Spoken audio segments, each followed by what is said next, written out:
And no one has given me a satisfactory explanation of why it is called the father of terror in Arabic.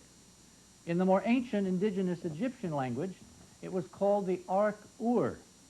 And that is really interesting because as we've probed into the etymology, Ark-Ur meant the end of the beginning connected to the beginning of the end, almost like a cycle, like an endpoint, like a constant process, as if it represents the end of something and the beginning of something else.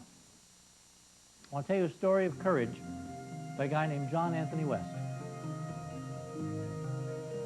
John West is a rogue Egyptologist, if you will. He is a writer, raconteur, lecturer, but mostly John has been looking for the last 15 years or so at this object, much as I've been looking at its potential counterpoint on Mars. And he basically has been asking the question, did the Egyptians, in fact, as we know them, do this remarkable structure? Did they create the Sphinx and all that it implies? The canonical wisdom is that a pharaoh in the 4th dynasty, Old Kingdom, named Khephren, sculpted this being to mimic his own face, set up temples and worship and processes all around it to basically glorify his own dynastic reign. But John, in looking at the weathering, which was drawn to his attention by a gentleman named Schwaller de Lubitz, see, John, I do remember those things, noticed that there was an anomaly here that his contemporary reading of Egyptology simply could not explain. That is, the Sphinx appears to be much, much more heavily weathered than we have any right to expect from only, quote, 5,000 years of desert weathering. Because de Lubitz pointed out that the kind of weathering we see on the Sphinx is best explained by the action of running water. And it was John's immediate thought, water in a desert? John tried for 15 years to bring actual hard geologists to the study of this profound puzzle, this enigma, this problem. And finally, in the form of Dr. Robert Schoch, who is a tenured professor of geology at the University, Boston University, he found an appropriately open-minded scientist who now has traveled to Egypt, what, 3 times? And has made measurements, has been allowed in to make measurements with colleagues, people like Boris Said, who was pounding on a seismograph for a seismologist who was making electronic recordings. And the bottom line is, presented at the GSA conference last year and recently at the American Association for the Advancement of Science meeting in Chicago a few weeks ago, is this quote by Robert Schoch. The pyramid, not the pyramid, the Sphinx outside the pyramid is probably at least twice as old as anyone has ever dared to dream before. Now, that sounds like a relatively minor adjustment in a time scale on a structure that's 6,000 miles away, so who cares? I'll tell you one group who cares. It's the people who write for Jeopardy. The other night on Jeopardy, there was a question, what old monument has recently been dated to twice its former age? And the correct answer was the Sphinx. Unfortunately, they didn't mention John's name, but they will, okay? Because without John, you wouldn't have Bob Schoch involved, and without Schoch, you wouldn't have the scientists, the geologists now looking at it and saying, well, God, it's obvious. You need rain to get that degree of erosion. And you haven't really seen the real erosion, which is down in the cut on the back. 12 feet of it in some places. And that amount of rain has not fallen in Egypt for at least 10, maybe 15 or 20,000 years.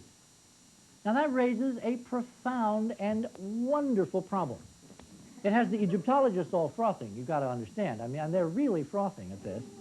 I won't go into the skullduggery that is, you know, they've had some things go on that are not really what you expect out of the hallowed halls of academe. But the other fallout is that it means that we're now looking at a structure, a magnificent, monumental work of art created at a time when nobody else on planet Earth is supposedly able to do anything of that magnitude or scale. There's no other contemporary civilization to pin it on. So who did it? And before you say Martians, just sit there and listen, okay? Okay, I don't want you to leap here. Science has now opened I mean, rigorous science has opened the doorway to what, in I think it was John's parlance, the dreaded A word, Atlantis. Is it conceivable that the mythos that came down to us through Plato, speaking of a prior high civilization capable of things like this, is maybe not a myth, but in fact we're seeing at least one surviving, albeit very ancient, artifact that you can touch of that halcyon day when we could do things that we no longer can do, or at least that the Egyptians could not do. Again, we don't know, but the science possibilities are there, and they are now being very assiduously followed up by John and his team, and we'll come back in a year or two and we'll report the results. But this opened up, at least politically, the idea that maybe this glimmering resemblance between the face on Mars and the Sphinx was not just whistling Dixie. That maybe there might be a, if not physical link, at least a cultural passing connection. Something ineffable brushed an earlier phase of human history and left a monument that recorded in some form the echo of that signal. So when we look at the geometry of the monuments of Mars, and we look specifically at the latitude of the D&M, 40.9, and we see that it's E prime, which is the tetrahedral E, divided by pi equals 0.866, all right, which is the front of it. We have to ask ourselves, is it possible we can find a mathematical link, a verifiable, testable link between what we see here and Giza? And the answer is that, in fact, this thing is located about 30 degrees north, and the cosine of 30 north is equivalent to the tangent of 40.868. So, yes, there is a link. There's a mathematical link, the tangent of one and the cosine of the other. And that was kind of interesting. It was certainly more than we had before, but conclusive? Of course not. So, it got us out of thinking. Now you can see this really severe erosion, okay, on the back of it, and you're not seeing the ditch yet. Out in front of the, this is the Great Pyramid here. There's another one here called Kephren, and then one called Mycerinus, and three little guys here, and three little guys over here. What you need to do is you need to look at an overview to get the plan, all right?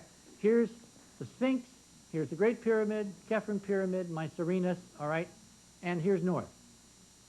Errol Torren was the one to discover this. If you lay an Archimedean spiral, which is a version of that equiangular spiral that we have on Mars, on the Tholus, if you lay it such that each of these guys falls on it, all right, the point of it is right here in the desert, and there's nothing there, all right?